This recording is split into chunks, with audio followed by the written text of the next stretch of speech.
예배에 오신 모든 분들을 주님의 이름으로 환영합니다. 오늘 말씀은 창세기, 구약성경 창세기 15장 1절로 7절 말씀입니다.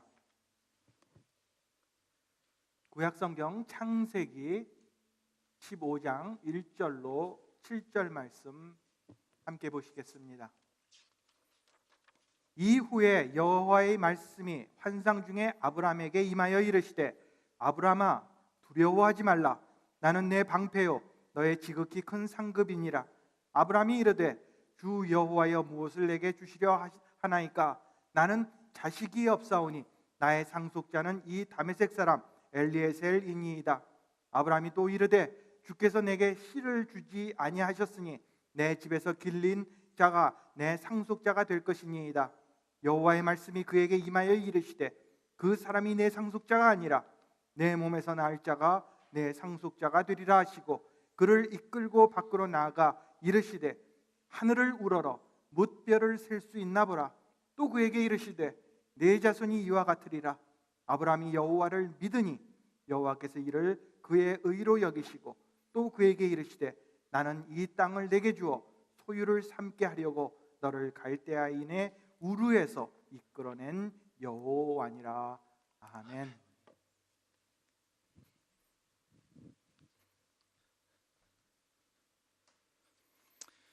여러분, 다시 한번 교회 오신 것을 환영합니다. 오늘 말씀을 통해 큰 은혜 받는 귀한 시간 되시길 바랍니다. 우리는 오늘부터 하나님의 은혜라는 새로운 메시지 시리즈를 시작합니다.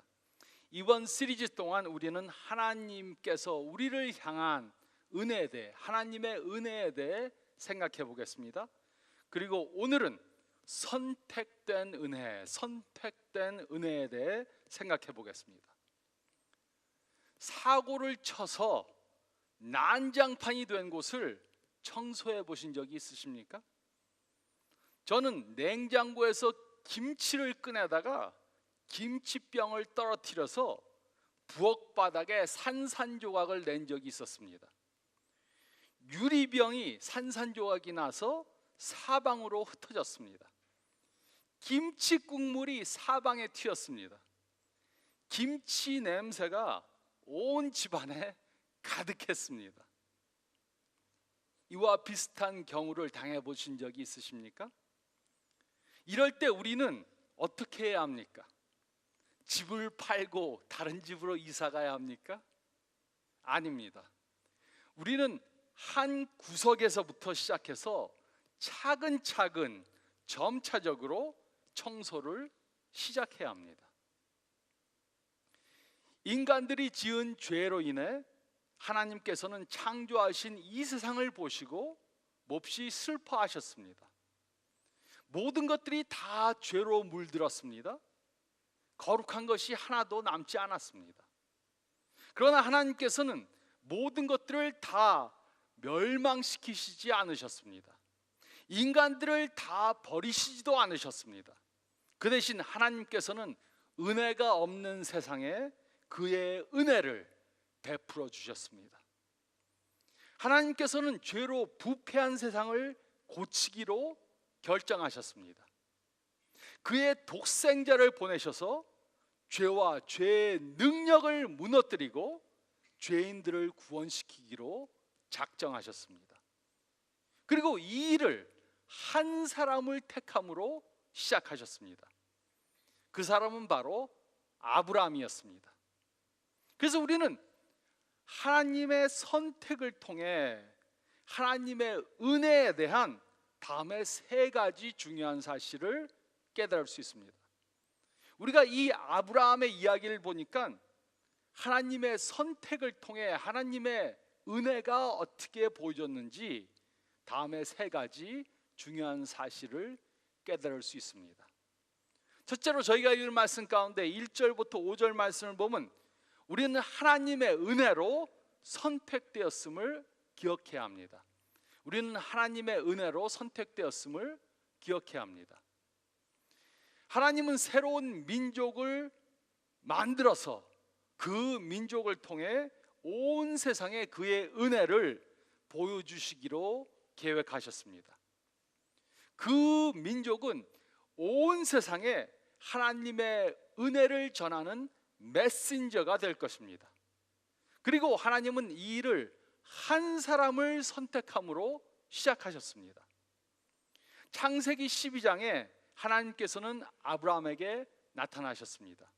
창세기 12장 1절로 3절은 다음과 같이 기록했습니다.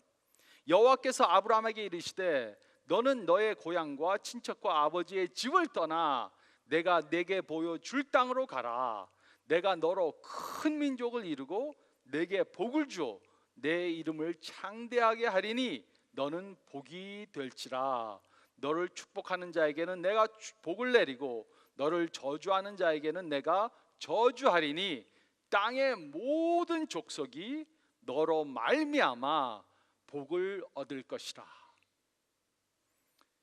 하나님께서는 아브라함을 선택하시고 그를 부르셨습니다.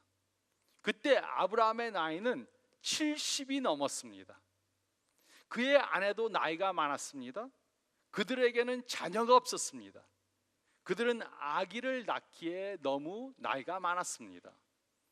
그런데 하나님께서는 이런 부부를 통해 어떻게 새로운 나라를 시작하시겠다는 것입니까? 하나님께서는 이 두 명의 나이 많은 부부들을 통해서 어떻게 새로운 나라를 시작하시겠다고 하신 것입니까? 그럼에도 하나님께서는 아브라함을 선택하시고 그를 부르셨습니다. 그리고 그에게 세 가지 약속을 해주셨습니다. 첫째로 하나님께서는 그를 통해 큰 민족을 이루실 것입니다. 그리고 이 약속대로 이스라엘은 큰 나라가 되었습니다. 둘째로 하나님께서는 그의 이름을 창대하게 하실 것입니다. 바벨탑을 쌓던 사람들은 자신들의 능력으로 자신들의 이름을 내고자 했습니다. 하지만 하나님께서는 그들 다 온 지면에 흩으셨습니다. 근데 하나님께서는 그를 믿는 믿음을 보인 아브라함의 이름을 온 세계에 다 알리셨습니다. 또 셋째로 하나님께서는 땅의 모든 민족이 그를 통해 복을 얻게 하실 것입니다. 그리고 이 약속대로 하나님께서는 아브라함을 통해 예수님을 이 땅에 보내셨습니다. 그리고 예수님을 통해 온 민족들이 다 구원을 받는 축복을 주신 것입니다. 아브라함이 이런 하나님의 축복을 받기 위해 한 것이 무엇입니까? 그가 한 것은 하나도 없습니다. 하나님께서는 그의 은혜로 아브라함을 선택해 주신 것입니다. 이 약속을 받고 아브라함은 믿음으로 이 약속이 이루어지기를 기다렸습니다. 기다리고 또 기다렸습니다. 그리고 이제 아브라함은 80세가 훌쩍 넘었습니다. 이쯤 되자 아브라함은 혹시 하나님이 주신 그 약속이 이루어지는 것이 이루어지지 않는 것이 아닌가 걱정이 되기 시작했습니다. 창세기 15장 1절로 5절은 다음과 같이 기록했습니다. 이후에 여호와의 말씀이 환상 중에 아브라함에게 임하여 이르시되 아브라함아 두려워하지 말라. 나는 내 방패여 너의 지극히 큰 상급이니라. 아브라함이 이르되 주 여호와여 무엇을 내게 주시려 하나이까? 나는 자식이 없사오니 나의 상속자는 다메섹 사람 엘리에셀이니이다. 아브라함이 또 이르되 주께서 내게 씨를 주지 아니하셨으니 내 집에서 길린 자가 내 상속자가 될 것이니이다. 여호와의 말씀이 그에게 임하여 이르시되 그 사람이 내 상속자가 아니라 내 몸에서 날 자가 내 상속자가 되리라 하시고 그를 이끌고 밖으로 나아가 이르시되 하늘을 우러러 무뼈를 셀 수 있나 보라. 또 그에게 이르시되 내 자손이 이와 같으리다. 아브라함은 나이가 많아지면서 혹시 하나님의 약속이 이루어지지 않는 것이 아닐까 두려워졌습니다. 이런 아브라함의 마음을 아신 하나님께서는 그에게 다시 나타나셨습니다. 하나님께서는 그를 꾸짖지 않으셨습니다. 그 대신 아브라함에게 다시 약속을 재확인시켜 주셨습니다. 아브라함에게 밤하늘의 별들을 보라 그랬습니다. 수십억 개의 별들이 보였습니다.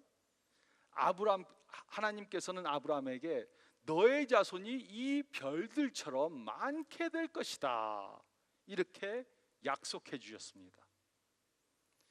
아브라함에게는 하나님께 선택을 받을 아무런 자격이 없었습니다.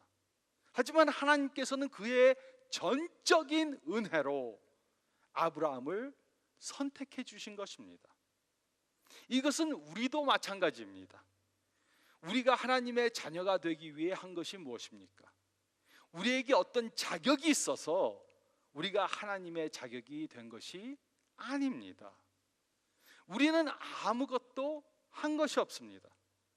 우리가 하나님께 선택받은 것은 100% 하나님의 은혜입니다. 그러므로 우리는 내가 다른 사람들보다 훌륭해서 하나님께 선택받았다는 그런 잘못된 생각을 해서는 안 됩니다.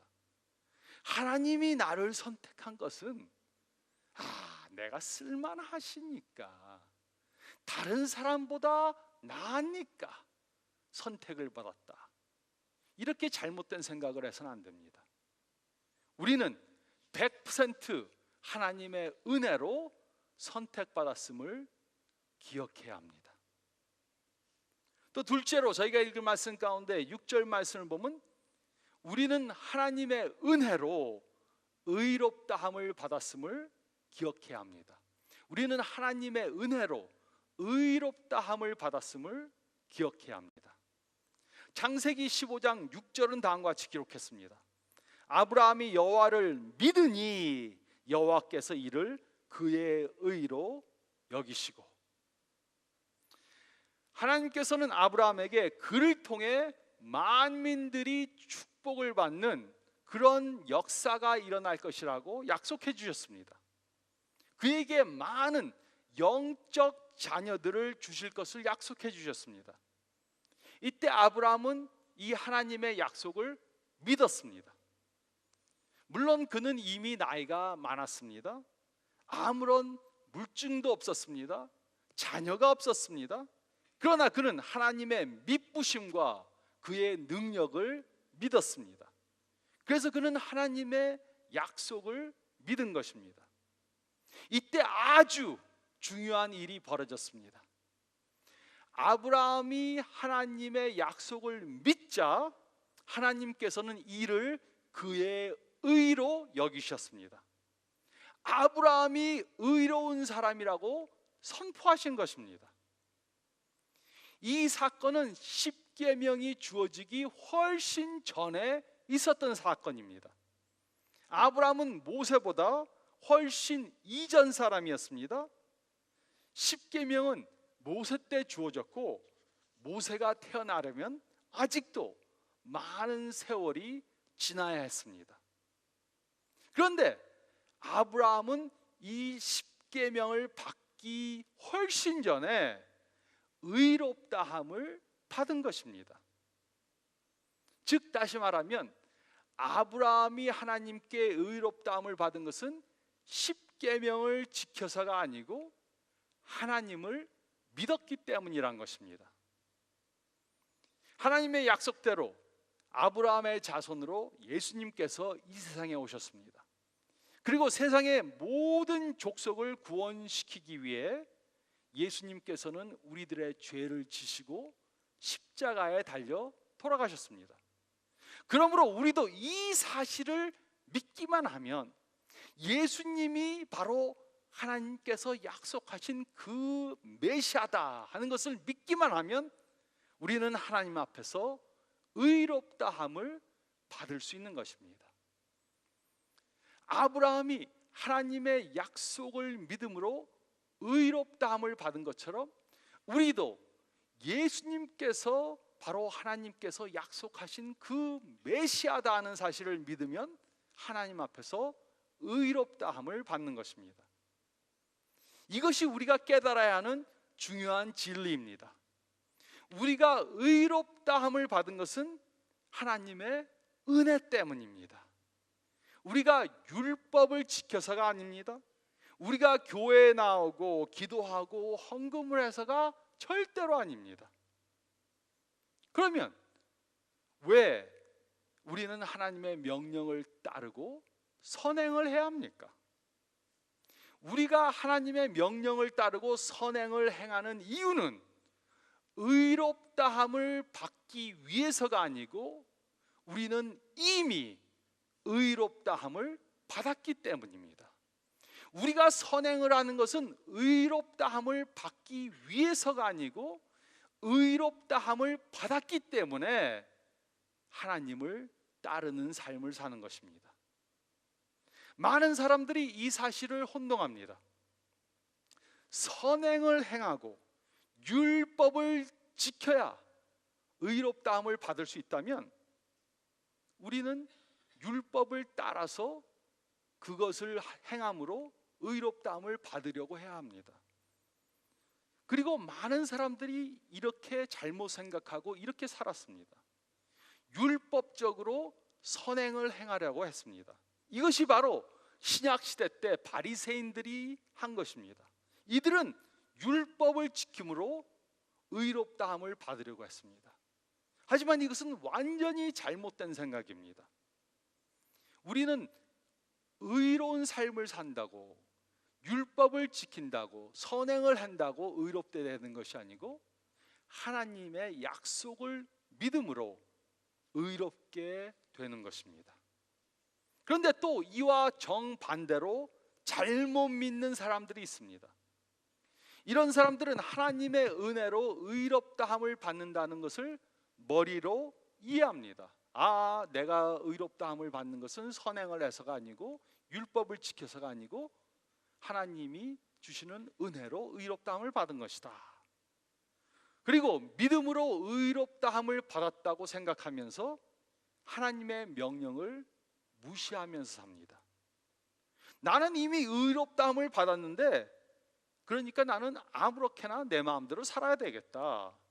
그렇게 살다가 이 세상 떠나면 천국 갈 것인데 뭐 의롭다함을 받았는데 내가 이제 좀 죄를 진다고 뭐 어떻게 되겠는가? 이렇게 믿는 것은 완전히 잘못 믿는 것입니다. 성경은 우리들에게 분명히 말해줍니다. 우리는 하나님의 명령을 지킴으로 의롭게 되는 것이 아닙니다. 하지만 진실로 의롭다함을 받은 사람들은, 하나님께 의롭다함을 받은 사람들은 하나님의 명령을 지키는 삶을 살 수밖에 없습니다. 우리가 하나님께 의롭다함을 받았다고 생각하면서 하나님의 명령을 무시하는 삶을 사는 것은 우리의 믿음이 잘못되었다는 증거입니다. 그래서 우리는 우리의 믿음이 참 믿음인가 재점검해 봐야 합니다.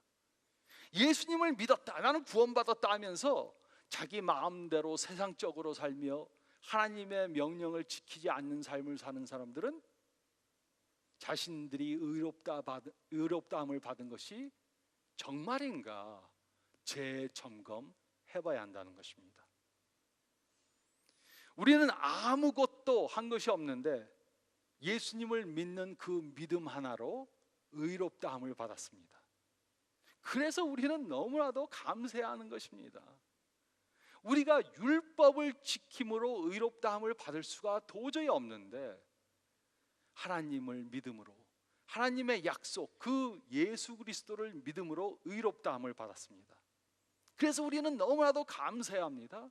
그리고 의롭다함을 받은 것을 감사하기 때문에 하나님을 사랑하고 하나님께 순종하는 삶을 살아야 하는 것입니다. 우리는 하나님의 은혜로 의롭다함을 받았음을 기억해야 합니다. 또 셋째 번으로 7절 말씀 보면 우리는 하나님의 은혜로 축복받았음을 기억해야 합니다. 우리는 하나님의 은혜로 축복받았음을 기억해야 합니다. 아브라함은 이 사건이 있은 후에도 여러 번이나 실수를 범했습니다.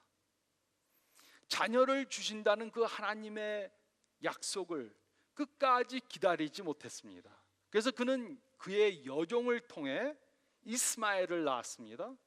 그리고 이스마엘은 오늘날에도 계속되는 이스라엘과 팔레스타인 사람들의 갈등의 근원이 되었습니다. 아브라함이 비록 이런 실수를 범했지만 하나님께서는 그의 약속을 신실하게 이루어 가셨습니다. 결국 아브라함을 통해 이삭이 태어나게 되었습니다. 그리고 또 그를 통해 하나님의 나라는 세워져 가고 있었습니다. 그의 자손을 통해 예수님이 오셔서 온 민족을 구원하는, 온 민족의 복의 근원이 되신 것입니다. 물론 하나님의 약속은 아브라함이 원하는 시간에 이루어지지는 않았습니다. 그러나 하나님의 계획은 하나님의 스케줄에 맞게 이루어져 가고 있었습니다. 그리고 하나님의 은혜로 아브라함에게는 큰 축복이 주어졌습니다. 창세기 15장 7절은 다음과 같이 기록했습니다. 또 그에게 이르시되 나는 이 땅을 내게 주어 소유를 삼게 하려고 너를 갈대아인의 우르에서 이끌어낸 여호와니라. 하나님께서는 아브라함에게 축복을 주셔서 그에게 땅을 주시기로 약속하셨습니다. 또 그에게 많은 물질적 축복도 주셨습니다. 또 아브라함에게 아브라함이라는 새 이름도 주셨습니다. 아브라함이란 위대한 아버지, 위대한 아버지라는 뜻입니다. 근데 아브라함이란 온 민족의 아버지가 된다는 뜻입니다.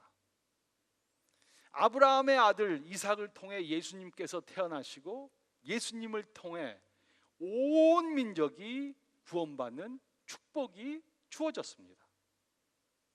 아브라함이 이런 축복을 받기 위해 한 것이 무엇입니까? 아브라함이 이런 하나님의 축복을 받은 것은 100% 하나님의 은혜 때문입니다. 그러므로 우리도 하나님께 받은 그 축복들을 생각해 봐야 합니다. 하나님께 받은 축복들, 우리의 가족, 우리의 부모님들, 우리의 배우자, 우리의 자녀들, 우리의 친구들, 우리의 직장, 우리가 가지고 있는 건강, 또 우리의 교회, 좋은 예배할 수 있는 장소, 또 좋은 성도님들, 또 좋은 목사님들. 이때는 아멘이 나와야 되는 건데 어떻게? 또 우리가 살고 있는 집, 우리가 타는 자동차, 또 우리가 가지고 있는 여러 물질들, 그리고 무엇보다도 아브라함, 이삭의 후손으로 오셔서 우리를 죄에서 구원해 주신 예수님. 특히 추수감사절이 가까이 오는 이때 올해 하나님께 받은 그 축복들을 나열해 봐야 합니다. 우리는 너무나도 하나님께 많은 축복들을 받지 않았습니까? 우리는 이런 축복에 감사해야 합니다. 우리가 받은 물질적 축복뿐만 아니라 더욱더 중요한 영적 축복들을 위해 우리가 한 것이 무엇입니까? 아무것도 없습니다. 100% 하나님의 은혜입니다. 하나님께서는 아브라함을 밖으로 나가게 하셨습니다. 그리고 그에게 말씀하셨습니다. 하늘을 우러러 무뼈를 셀 수 있나 보라. 내 자손이 이와 같으리라. 아브라함이 밤하늘을 보니까는 무수히 많은 별들이 반짝이고 있었습니다. 그리고 하나님께서는 그의 자손이 이렇게 너무나도 많게 될 것이라고 말씀해 주셨습니다. 이는 아브라함이 모든 예수님을 믿는 그러한 사람들에게 축복을 주는 영적 조상이 될 것이라는 것을 말해준 것입니다. 그리고 우리 한 사람 한 사람은 아브라함의 자손입니다. 그러므로 아브라함이 그 많은 별들을 보았는데 그 별 중에 하나는 저를 상징하고 또 다른 별들은 여러분들을 상징한 것입니다. 아브라함은 영적 조상이 되는 축복을 받았습니다. 우리는 아브라함의 자손이 되는 축복을 받았습니다. 우리가 이런 축복을 받기 위해 한 것은 아무것도 없습니다. 이것은 하나님의 100%의 은혜입니다. 우리는 하나님의 은혜로 축복받았다는 것을 깨달아야 합니다. 기억해야 합니다. 제가 김치병을 떨어뜨려서 깨트리고 나서 저는 한 구석에서부터 깨진 것을 하나하나 치우는 청소를 시작했습니다. 청소를 끝내고 나니까 손에서 김치 냄새가 진동을 했습니다. 한 2, 3일은 없어지지 않은 것 같아요. 깨진 병을 치우고 흩어진 김치 조각들을 줍고 김치 국물을 닦기 시작했습니다. 제 아내가 오기 전에 닦으려고 열심히 닦았습니다. 이처럼 하나님께서는 인간의 죄의 문제를 해결시켜 주시기 위해 한 사람으로부터 시작했습니다. 아브라함은 아주 평범한 사람이었습니다. 그런데 하나님께서는 그에게 오셔서 그와의 관계를 허락해 주셨습니다. 아브라함은 하나님의 은혜로 선택을 받았습니다. 하나님의 은혜로 의롭다함을 받았습니다. 또 하나님의 은혜로 무한한 축복을 받았습니다. 이렇게 하심으로 하나님께서는 우리들에게도 똑같은 소망을 주신 것입니다. 우리도 아브라함과 같이 믿기만 하면 믿음으로 우리의 죄의 문제를 해결할 수 있습니다.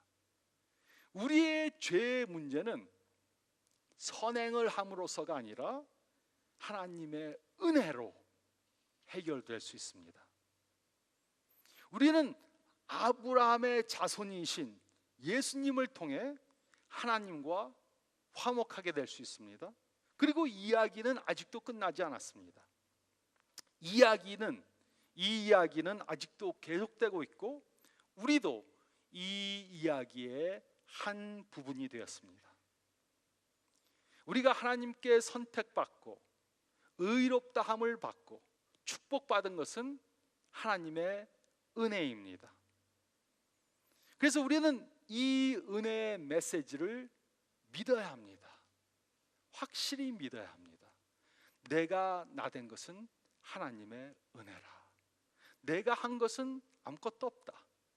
내가 절대로 다른 사람들보다 아직 예수님을 모르는 사람보다 나은 것이 없다.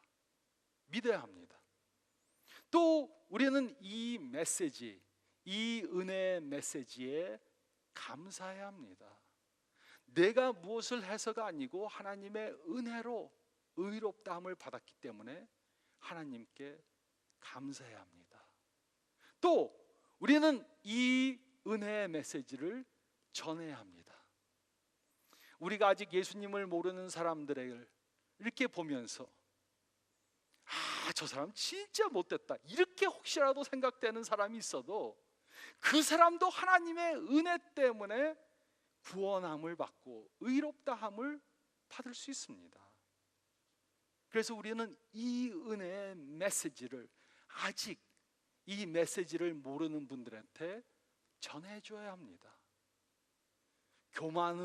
교만함으로가 아니라 예수님은 누구든지 다 구원시키실 수 있고 누구든지 다 은혜로 죄를 사해 주시고 있기 때문에 우리는 이 은혜의 메시지를 전해야 합니다. 특히 추수감사절이 다가오는 이때 이 놀라운 은혜의 메시지를 믿고 이 은혜의 메시지 때문에 감사드리고 또 이 은혜의 메시지를 전하는 삶을 사시는 저와 여러분들이 되시기를 우리에게 은혜를 베푸신 예수님의 이름으로 축원드립니다.